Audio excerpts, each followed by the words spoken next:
그러면 그 지금 플라스틱 신화들에서 전시 중인 신작 피타카에 대한 소개부터 부탁하면서 오늘 인터뷰 시작하도록 하겠습니다. 아니면 인터랙션 미디어사에 대해서 소개를 먼저 부탁드려야 될까요? 한 분씩. 대표님 먼저 말씀을 하시죠. 제가 네. 저희는 그 ACC 크리에이션에서 이제 거기 크리에이터스 인랩의 트랜스미디어 랩이라는 소속으로 해서 저희 한 4명 지금 여기 자리에 안 계시는데 김태용 작가님까지 해서 4명이 저희 박올 작가님, 민준 작가님, 그리고 저 이렇게 해서 새로 이제 아까 말씀하신 피타카 작업을 하게 된. 그럼 네 분의 각자 역할도 좀 소개를 먼저 부탁드릴게요. 역할을 따로 나눠놓고 하진 않았어요, 사실. 네. 워낙 촉박한 기간에 뭔가를 만들어야 되는 상황이다 보니까 오히려 일을 분담해서 처음에 체계적으로 좀 하려고 했었죠.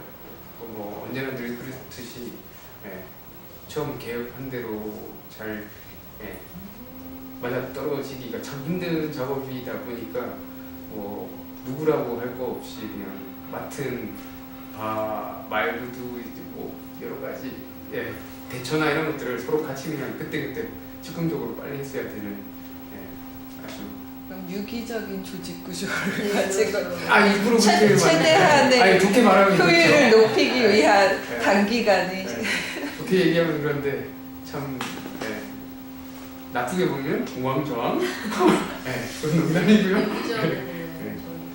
누구나 모든 걸 다 할 수 있는 준비가 되어 있는 그런 팀입니다. 그냥 기계적으로 이렇게 파트를 나눠서 그냥 일을 하기는 싫었어요, 사실. 그러다 보니까 뭐 저희가 뭐 정해진 무언가 만들려고 와 있는 사람은 아니다 보니까 사실 뭐 작업하면서 서로 이렇게 의견이 안 맞는 부분도 분명히 생기고요. 약간 좀 다툴 수 있는 부분도 분명히 생기는 부분이 있었기 때문에 그런 것들을 좀 해결해 나가는 과정에서 자연스럽게 그런 뭐 서로 간의 업무나 이런 것들, 뭐 역할이나 이런 것들이 조금씩 장벽이 좀 허물어지는 부분도 있었고 그런 것들을 또 빠른 시간 안에 또 맞춰가야 되다 보니까 사실 양식견 작가랑 박월 작가는 전파상이라는 팀에서 같이 일을 해왔었고 저는 김태현 작가랑 같이 일을 해왔었고 이렇게 4명이서 같이 이렇게 했던 건 처음이었죠. 그러다 보니까 서로 이제 맞춰야 될 부분도 또는 서로 일하는 스타일도 좀 다른 부분이 있었기 때문에 그런 부분에 있어서도 저희가 처음부터 이렇게 선을 긋고 이렇게 시작하진 않았어요. 그럼 피타카 작업 소개도 같이 부탁드릴게요. 어떤 일을 얼마나의 단기간에 했어야 했나요? 뭐 어떻게 시작을 하게 됐는지도 이야기를 할까요? 아니면 어떤 작업인지 이야기부터. 항상 어떤 데이터를 가지고 여러 가지 변형된 형태로 어떤 아웃풋을 만들어낼 수 있다는 생각은 예전부터 작업할 때부터 많이 생각했던 부분들이었는데요. 항상 그게 이제 어떤 물질로 다시 나타나거나 아니면 다른 형태로 이제 나타날 때 나타낼 수 있을까 하는 부분은 예전부터 이제 데이터를 가지고 주로 작업할 때 많이 했었던 부분인데 그게 마침 이제 광주에서 디지털 헬티지라는 그쵸. 그런 이슈가 있었었고 그 부분은 아마 잘 알고 계시잖아요, 그렇죠? 저한테 이야기를 한다기보다는 이제 그래서 이걸 보는 사람들 저희도 우연한 이들에게. 기회에 그렇게 이제 그런 데이터를 만날 수 있었던 거죠. 그 데이터라 하면 팔만대장경, 고려대장경, 고려대장경 디지털 파일로 그쵸. 디지털 베이스 파일이 된 고려대장경. 이것을 어떤 식으로 이제 이용할까 하는 부분들이 사실은 이제 작업의 시작이죠.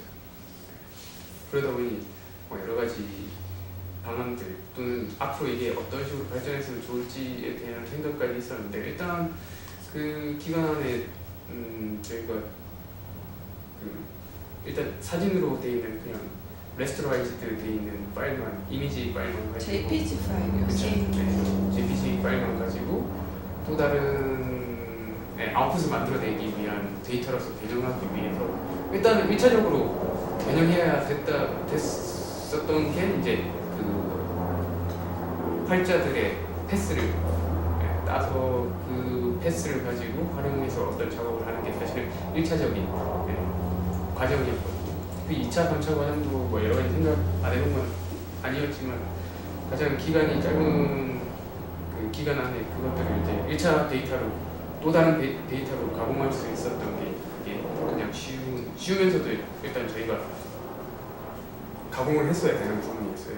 그걸 변형하지 않고서는 다르게 이제 응용할 수 있는 방법들이 그리 많지 않았기 때문에 일단 그걸 일차적으로 변형해서 그걸 어떤 재료에다가 어떤 방법으로 이제 표출할까, 나타낼까 하는 부분은 그다음 박원 선생님이 잘 알고 계시죠? 일단 받은 데이터가 비트맵 데이터인데 그 데이터 자체가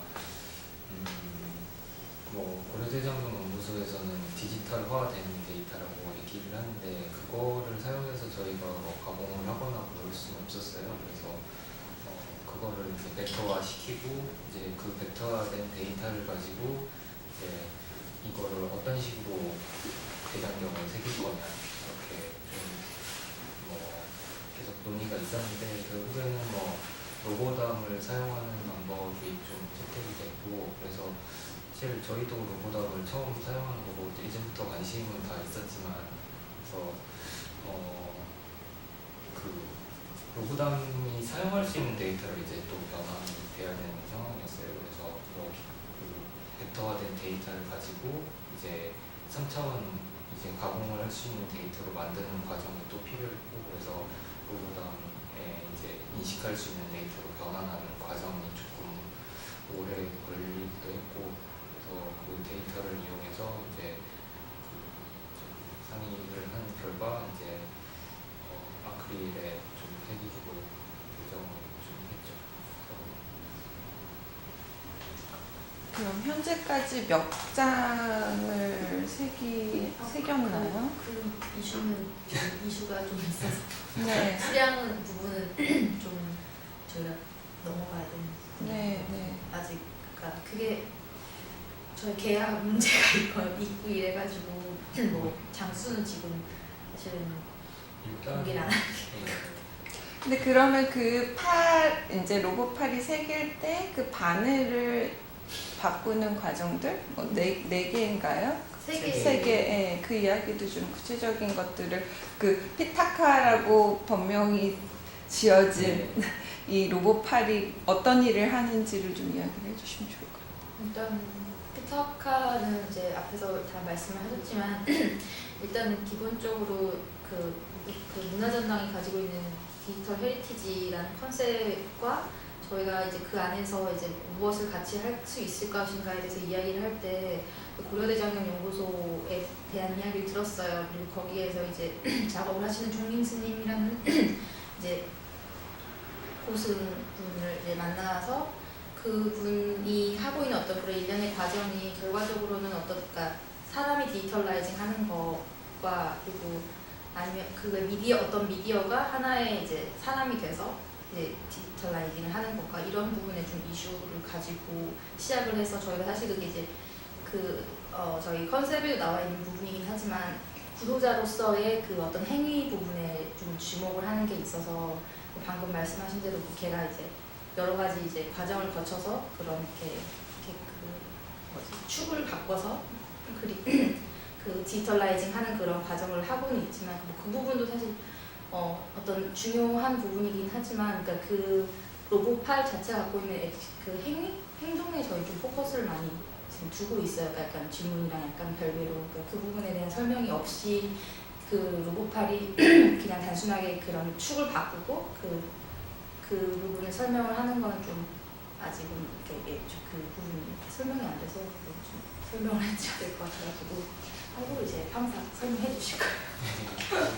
일단 저희가 이제 변환된 벡터 데이터를 갖고 어떤 식으로 표출할지 얘기를 좀 했었는데 사실 기간이 굉장히 짧았어요. 그래서 데이터가 변환하는 시간도 굉장히 오래 걸리기도 하고 원래는 이제 뭐 벡터까지 해서 준다라는 얘기까지 있었는데 결국엔 안 됐었고 그래서 저희가 벡터하는 과정이 좀 오래 걸렸고 그 데이터를 이용해서 이제 3D로 만들 거냐 아니면 그 고려 뭐 대장경 자체가 3D 뭐 목각 파일로 되어 있기 때문에 그런 느낌을 줄 거냐 아니면 뭐 단순하게 이제 2D 디멘션으로 갈 거냐 이렇게 좀 얘기가 있었는데 결국엔 시간 좀 문제가 좀 있었고 거기서 이제 저희가 제일 이제 잘 나올 수 있는 그 모습으로 이제 표출하려고 했던 게 이제 아크릴에 저희가 테스트를 굉장히 좀 많이 했었는데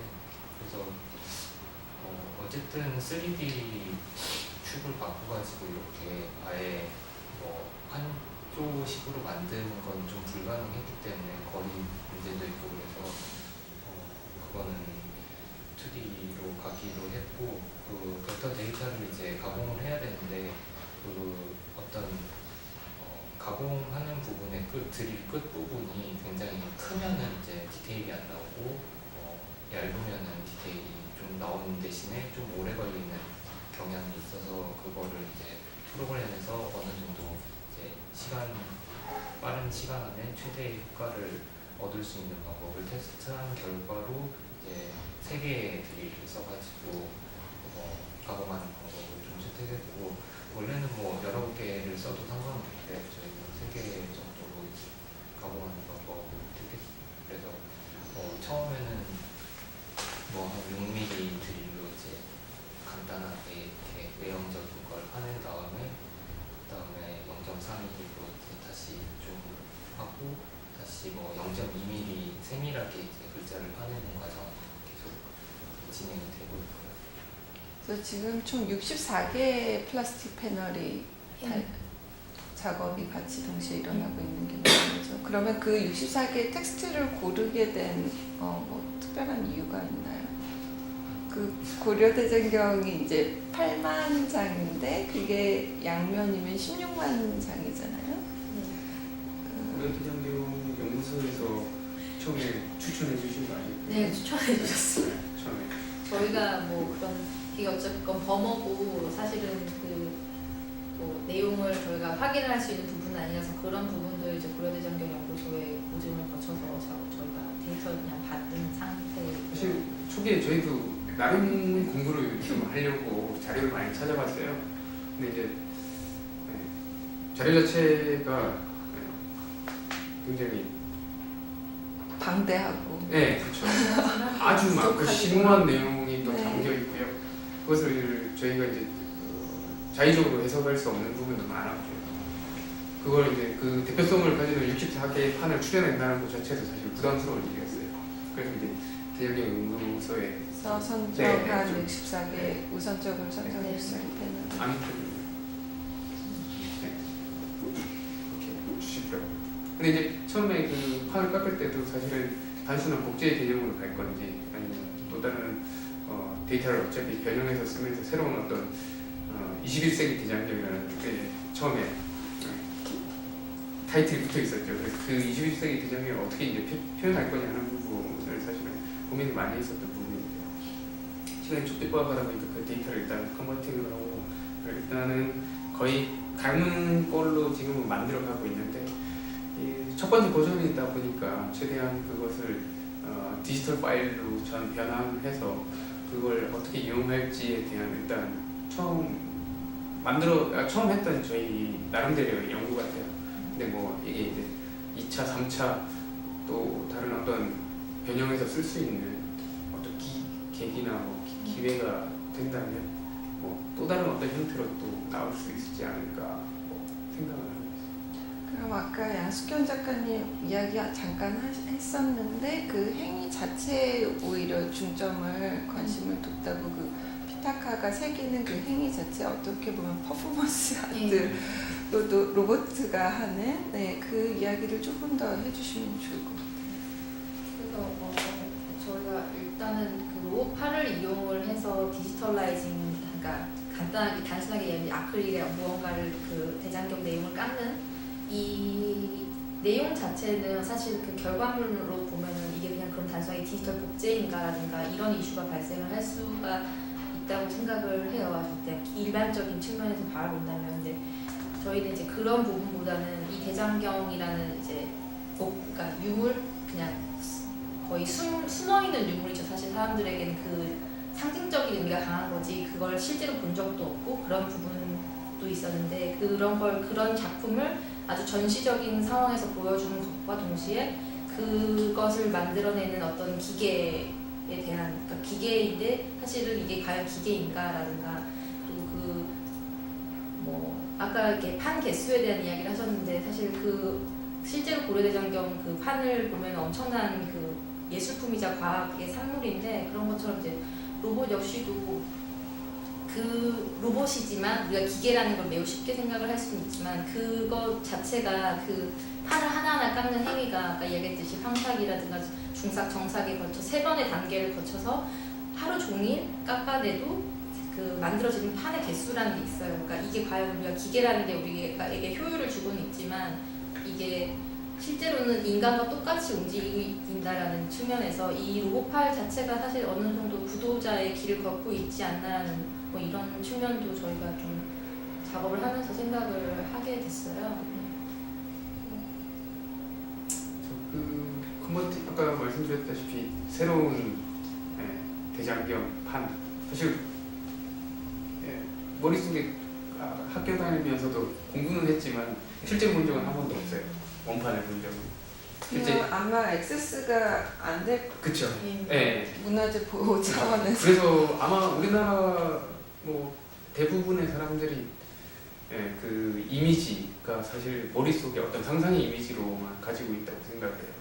어떤 사람한테는 그걸 사진에 본 걸 물론 입체화해서 이렇게 머릿속에 담고 있기도 할 거고요. 어떤 분들은 실제로 그게 이제 탁본으로 그 찍어낸 책으로만 본 분들도 계실 거고요. 아니면 그게 웹상에 지금 많은 또 다른 연구소나 이런 데서 진행되는 그 컴퓨터 활자화돼서 다시 웹에 올라가진 현대화된 폰트로 보고 있는 분들도 계시고 많은 다양한 그 형태로 이제 지금 존재하고 있는 거죠.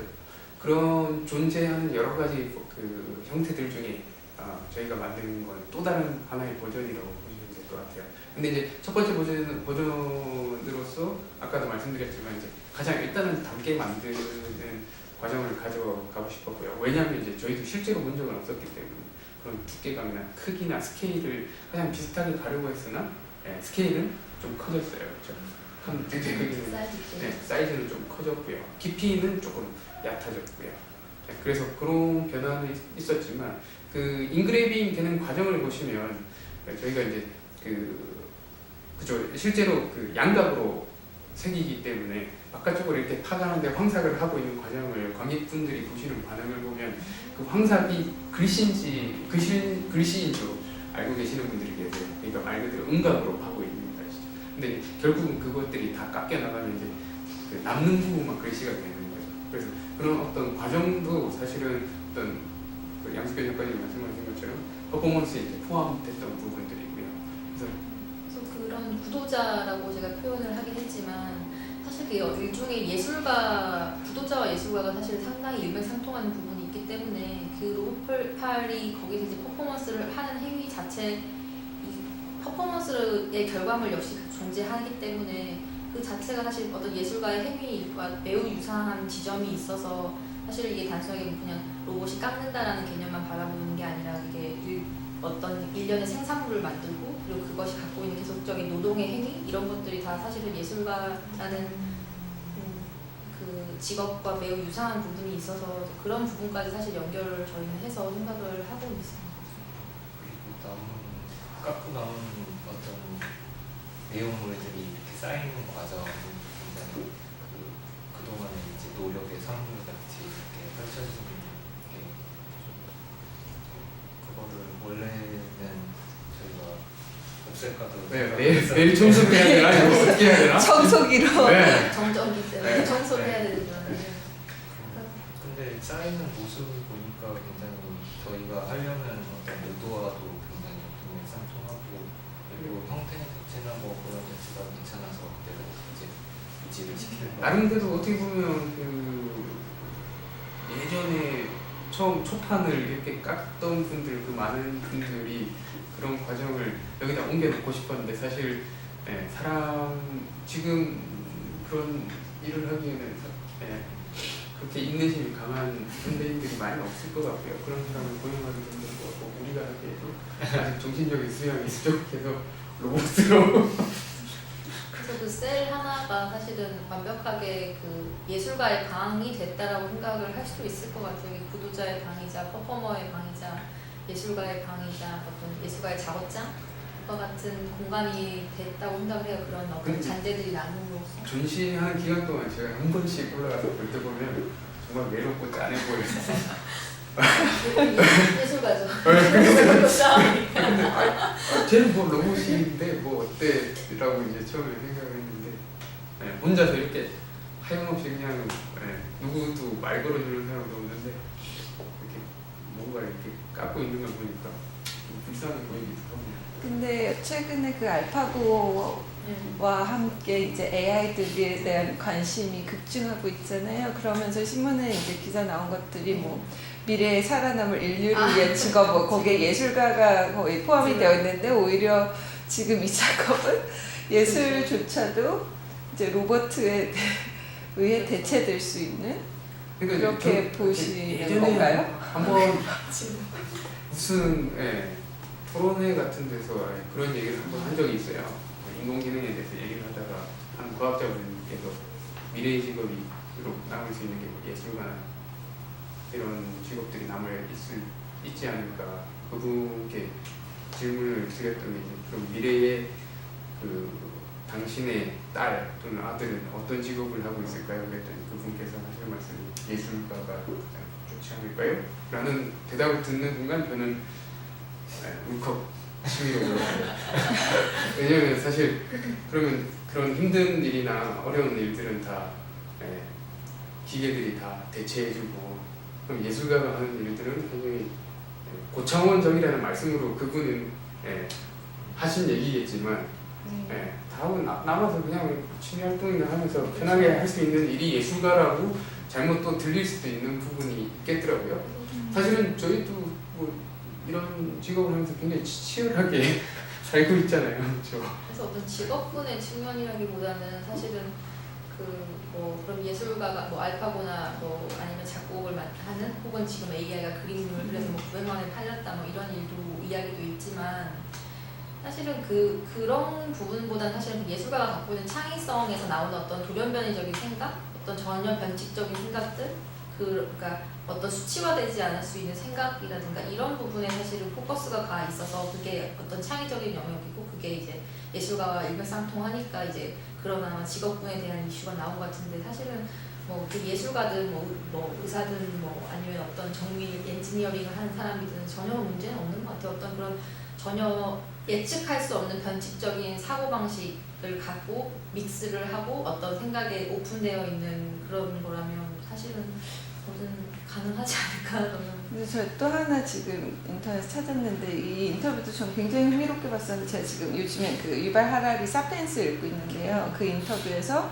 이제 유발 하라리가 2050년에 70억 명의 인류가 반만 축내는 존재로 전락할 가능성이 있다고 그러면서 이제 대부분의 뭐 버스 운전, 뭐 택시 운전 뭐 이런 것들부터 뭐 굉장히 일반적인 이제 업무들 직업들이 이제 사라지게 되면서 그러면서 다시 나오는 게 예술이 이제 창조 뭐 이런 것들이 인간이 할 수 있는 마지막 일들. 그리스 시대인가요? 노예가 일을 해주니 철학을 한다. 근데 지금 이 일은 오히려 피타카는 이제 그 행위조차도 예술 그리고 그 관람을 하는 것도 인간들이 이제 로봇가 근무하는 거를 아니면 퍼포먼스 하는 행위를 바라보는 그렇게 되어가는 거잖아요.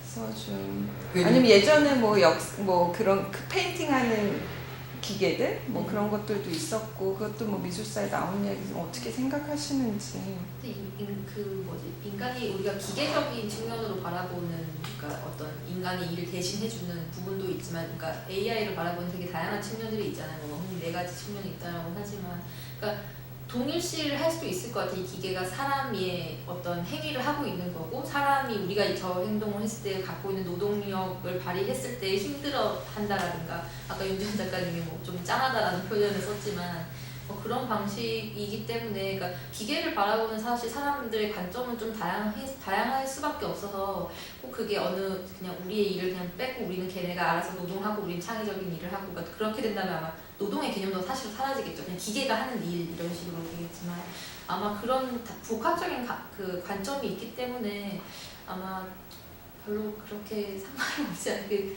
예, 그 노동에 대한 인식을 할 수 있지 않을까. 예술가의 노동이라든가 그리고 노동이라는 게 사실 뭐 정신적인 노동이 사실 육체적인 노동이 밸런스가 맞아야지 사실은 예술가가 창의적인 상상을 할 수 있는 것도 사실이잖아요. 근데 다들 뭐 예술가가 아까 윤지원 작가님 이야기하신 것처럼 약간 취미 활동 네, 생각하면서 그런 거라면 그런 관점으로 사람들이 사실 바라보니까 이제 그런 이야기가 있겠지만 사실 저희는 언제나 노동이라고 생각을 하기 때문에 예술은 그렇죠. 엄청난 정신적인 노동을 하잖아요. 그래서 육체적인 노동이죠. 정신적 육체적. 그래서 굉장히 고상한 일을 하고 있는 것 같지만 때로는 굉장히 노동 집약적인 일을 할 때도 있고. 특히 피타카가 노동 집약적인. 네, 그리고 피타카 같은 경우에는 AI하고는 사실 관련이 전혀 없어요. 엄청나게 가르쳤어요. 거의 진짜 모든 걸 다 정확하게 어디서부터 출발해서 너는 이렇게 움직여서 이걸 깎아라라고 하나하나 가르친 거예요.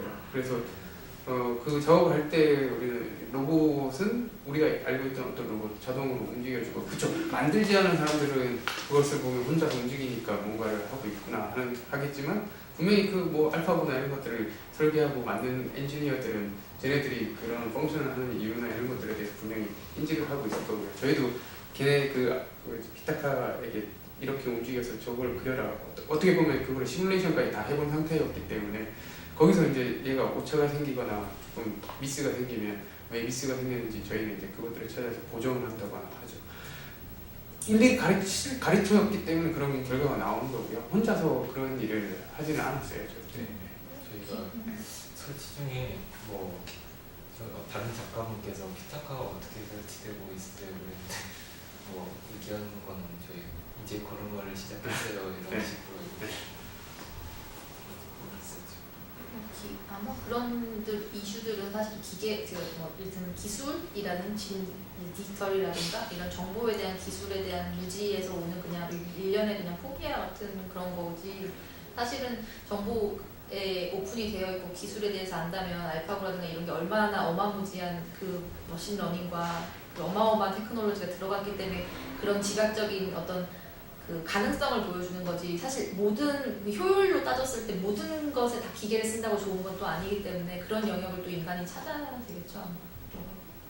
근데 또 하나 흥미로웠던 지점은 그 구도자라는 표현을 썼다는 것도 전 재미있었거든요. 이게 단순히 그러니까 이걸 완전히 인간으로서 대자화를 해가지고 이 아이가 사실 뭐 구도를 하겠어요. 하지만 구도자라고 이제 네이밍까지 하게 되는 그런 이제 자꾸 반복된 의인화 과정 기계한테 아니면 저희가 법명을 피타카라고 준다든지 이런 것들이 굉장히 아이러니컬한 것들이 많지 않나? 예. 그렇죠. 사실 걔는 아주 어마어마한 머신러닝을 거쳐서 걸음마를 배우고 해서 뒷박스를 배우고 해서 글을 쓰게 되었던 건데 실제로는 사실 사람들이 바라봤을 때는 그 기계 그래서 그 기계의 표면적인 것들만 보잖아요. 그 기술이라는 게 얘가 뇌가 어떻게 있어서 이 뇌의 조직이 신경망이 어떻게 움직인다는 개념으로 받아들이는 게 아니라 그냥 걔의 행위 자체에 대해서 받아들여야 되기 때문에 저희가 이제 그런 관점에서 바라봤을 때의 표현, 의인화 이런 부분에 좀 이제 컨셉적으로 다가가려고 무지성적인 기계만 본다면 의인화를 시킨 거에 대해서는 저는 조금 저도 마음에는 들지는 않아요. 근데 이제 그걸 가르치고 티칭하고 했던 사람들이 거기에 붙어있던 사람들만 해도 벌써 3명, 4명, 5, 그래서 7명 그걸 데이터를 변환해줬던 사람 한 10명 정도는 되거든요. 걔한테 그 일을 시키기 위해서 여러 가지 이제 과정들을 거치면서 해야 됐던 일들이, 그러니까 그 많은 사람들이 이제 붙어가지고 사실 그걸 뭐 로봇을 실제로 만드는 사람도 아니죠. 어떻게 보면 그 로봇을 만든 그 회사의 사람들까지 다 포함시킨다면 고려대장경 연구소에서 그쵸. 그걸 이제 네. 본을 떼고 그렇죠. 그 많은 사람들의 어떤 노력과 이런 것들이 다 합쳐진 어떤 그 총체적인 어떤 결과, 그러니까 그 여러 가지 다양한 분야에 있던 사람들이 그냥 원래는 따로 이렇게 계시다가 그걸 한데 모아서 그냥 그 결과물을 하나로 만들어 주는 그냥 단순한 어떤 매개체라고 보시면 될 것 같아요. 그래서 구도자라는 표현은 사실 어떻게 보면 좀 과할 수도 있는 표현이긴 하지만 그것 자체를 어떤 굳이 의인화시키려고 했던 의도는 아니고요. 어떻게 보면 그 기계 자체만 보면 굉장히 아까도 말씀드렸지만 굉장히 좀 불쌍해 보였어요. 그 대신 힘은 굉장히 세다는 건 알고 있거든요. 스펙을 보면 네, 스펙이나 그 로봇 회사의 광고나 이런 걸 보면 엄청 훨씬 더 때릴 수도 있어요. 그럼요. 운전자선이 네. 맞으면 네. 큰일 날 수도 있어요. 훨씬 더 막 화려한, 그다음에 뭐 사이즈 10가만히 줄 수 있어요. 그렇죠. 초속 2m씩 이렇게 움직이는 애다 보니까. 근데도 이제 걔는 한없이 이렇게 움직이면 굉장히 뭐 어떻게 보면 등치에 안 맞는 일을 이렇게 하고 있는 일을 저희는 그냥 주입을 시킨 거죠. 그러다 보니까 이제 저희도 구도자라는 약간 아이러니한 표현을 썼던 거죠. 큰 덩치인데 이런 일을 하고 있는 것처럼. 지금 계속 반복적으로 이게 지금 초기 걸음마 상태라는 걸 몇 번을 강조를 하셨는데 이 아이가 아니면 피타카가 앞으로 어떻게 바뀌어 나갈지 아니면은 성장해 갈지에 대한 고민들도 지금 하고 계신가요? 그런 이야기들을 한번 작가들 이야기를 나눈 적이 있나요? 피터카를 형태적으로 상상을 계속 한다면 그 다음 버전은 분명히 똑같지는 않을 거예요. 이 로봇의 형태가 아닐 수도 있고요. 전혀 다른 형태일 수도 있고요. 아까 말씀드렸다시피 처음 이 프로젝트의 핵심은 사실 데이터의 변환에서 오는 여러 가지 그 결과물, 산물들이거든요. 그리고 뭐 어떻게 보면 유행이라면 유행일 수 있는 문화재를 다시 디지털 데이터로 변환하는 여러 가지 산물들이 나왔으나 그 결과물, 그 다음이 무엇이 나왔을까를 생각해 보면 거의 다 이제 예를 들어서 지금까지 그 연구되어 있는 결과들을 보면 데이터베이스화를 해서 그것들을 어떤 해석을 한다든지 아니면 전체 한 수량이나 이런 것들에 대한 결과물들 또는 아니면 3D 프린팅을 한다든지 아니면 그 스크린상에서 3D 모델링이 되어 있는 형태들을 우리가 이렇게 VR이나 AR이나 이런 데서 이제 볼 수 있게 한다든지 여러 가지 이제 형태들이 있는데 그런 어떤 1차적인 그 1차적인 형태의 그 변형 말고 저희는 그 제2의 3의 어떤 그것들을 활용한 또 다른 버전을 좀 만들고 싶은 게 사실은 제 관심사였어요. 그래서 다음 버전이 나온다면 꼭 로봇이 아니고 또 그것을 닮아 있는 형태는 분명히 또 아닐 거고요. 완전히 다른 형태일 수도 있을 것 같아요. 예를 들어서 어차피 이 디지털 그 파일이라는 것 자체가 어쨌든 비트다 보니까 그것들을 가지고 소리를 내는 데이터로 사용할 수도 있을 거고요. 또 다른 사물을 움직이게 하는 데이터로 사용할 수도 있을 거고요. 어떻게 쓸지는 이제 앞으로 그 저작권이 누구한테 우리가 재사용할 수 있느냐, 사실 그게 이제 처음부터도 이슈가 됐었어요. 그걸 이제 저희가 컨버팅을 하고 그걸 재사용할 우리가 계속 할 수 있느냐. 그러면 우리가 열심히 노력해서 그걸 다시 벡터화하고 3차원 좌표화하고 했던 그 파일들을 다시 사용할 수 있느냐 마느냐에 대한 문제도 사실은 있는 거고요. 그리고 이 모든 게 이제 또 밀레니엄 저작권법이나 이런 것들하고 관련이 있다 보니까 어떻게 되어 있는 거예요? 지금은 저작권이? 지금 상태는. 사용할 수 네, 사용할 수 작품 있는. 자체에 대한 건 있지만 네. 이제 원칙적으로는 사용 재사용은 지금은 안 되는 아직은 걸로. 협의가 안 되는 그래서 상태. 아무래도 뭐 이런 류의 작업들이 사실은 연결성을 가지고 있어야지 되는데 뭐 저희가 이제 해외에서 뭐 다른 박물관이라든가 이런 부분에서 이제 유물을 디지털라이징하는 그런 것에 포커스가 돼 있는 부분도 다 연속성이 사실 제일 중요한데 저도 이제 그런 연속성을 사실 고민을 당연히 했죠. 근데 이제 이게 어떤 행정적인 부분이라든가 방금 말씀하신 이렇게 묶여있는 부분이라든가 이런 게 사실 먼저 좀 정리가 돼야지만 저희가 이제 저희 말고도 또 다른 분들이 와서 그 작업에 대한 또 다음 넥스트 작업을 할 때 진짜 좀 잘 연결이 돼서 작업을 진행할 수 있을 것 같아요. 근데 지금은 사실 저희도 어떤 그런 행정적인 부분이나 뭐 이런 것 때문에 저도 뭐 어떤 다양한 상상을 하기에 조금 제약이 있어요. 말 그대로 지금 있는 데이터들을 CNC 업체에 맡겨서 기념품 이렇게 한각을 만들어서 A사 앞에서 판매를 한다면 우리 부속 괜찮죠? 꼭 근데 그 똑같은 파일을 데이터. 가지고 전혀 다른 작업을 하는 경우도. 그러니까요. 완전히 알 수 있게 어디 뭐 네. 리믹스가 된다든지 뭐 완전히 이게 그 원본 자체를 알 수 없는 어떤 그런 형태가 될 수는 있을 것 같아요. 이제 그거에 대해서 이제 처음부터 저희는 접근을 했던 거고요. 그렇기 때문에 처음에도 재사용권이나 또 다른 뭐 재사용이나 이런 것들에 대한 그 협의를 계속 했으나 지금은 불가능한. 네네. 그리고 사실 그런 어떤 유물에 대한 그 우리들의 그 국보급 문화재잖아요. 그러다 보니까 그것들을 함부로 이렇게 그러니까 디지털로 변환했음에도 불구하고 그게 예를 들어서 이렇게 디지털 파일들이 포토샵에서 이렇게 올라주가 되기만 해도 굉장히 싫어하시는 분들이 분명히 계실 거예요. 예를 들면 왜 원래의 그런 의미를 훼손하느냐, 그냥 이미지로 보시는 분들도 계실 거고요. 아니면 그 안에 있는 글귀들을 먼저 보시는 분들도 계시고 여러 가지 이슈가 많을 수밖에 없을 것 같아요.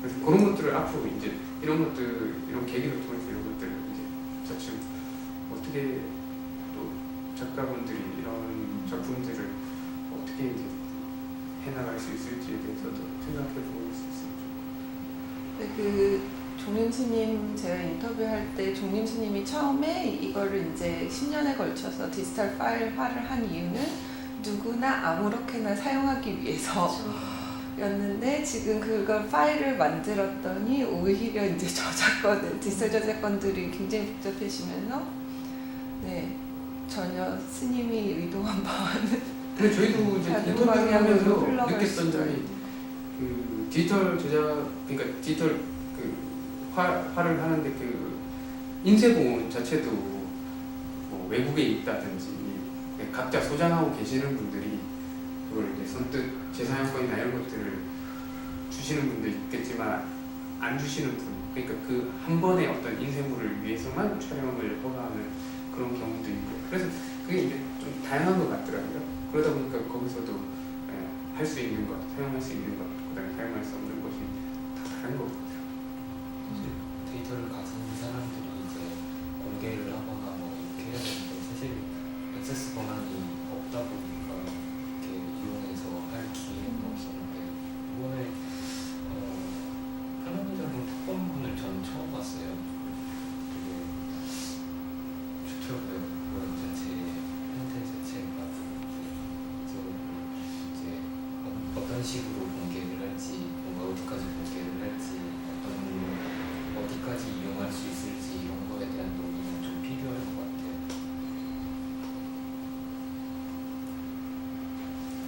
그러면 30분이 되었는데 추가로 더 이야기하고 싶으셨는데 제가 질문을 안 드린 부분이 있다든지 하면 자유롭게 이야기를 해주셔도 될 것 같아요. 편집이 엄청 어려우실 것 같은데 말로 다 느껴. 네. 사실 저희가 제일 힘들었던 부분은 좀 시간적인 부분이었던 것 같아요. 네, 너무 촉박한 마찬가지시겠지만 너무 촉박한 시간이었고 이제 디지털 데이터를 받으려고 노력했던 시간들도 굉장히 오래 지나가 버려서 더 이제 하고 싶었던 걸 좀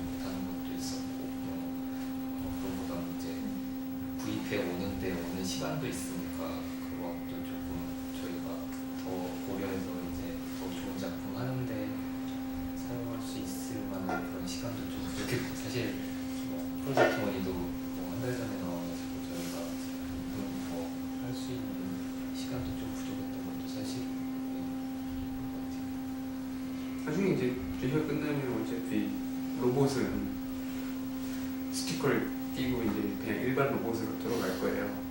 거기 이제 이름이 사라지는 네, 거죠. 주입돼 있던 데이터들도 이제 빼면 이제 똑같은 공장에 있는 로봇하고 똑같은 애로 이제 가겠죠. 그러면 그게 뭐 이제 그 청년센터에서 그 다음에 어떻게 이제 또 활용하실지를 모르겠지만 또 잘 쓰시겠죠. 입양이네 입양.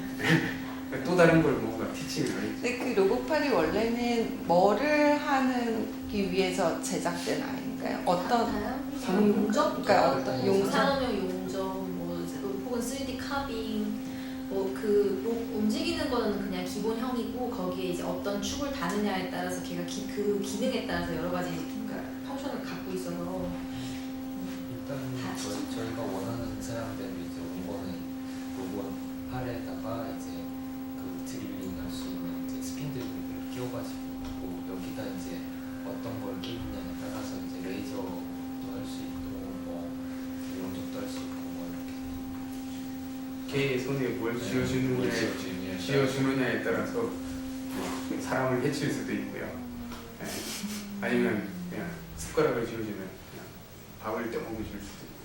그냥 결국은 네, 그런 것 같아요. 아까도 계속 뭐 인공지능이나 이런 것들에 대한 얘기가 나왔는데 그의 손에 뭘 쥐어줄 거냐 사실 우리가 그 결정이 인간이 네, 그게 사실 제일 중요한 거예요. 칼을 쥐어주면 그것에 대한 상상을 하는 게 바로 인간이니까 그 부분이 되게 긍정적인 마무리를. 좀 이따 기본이 긍정적. 네. 네, 감사합니다.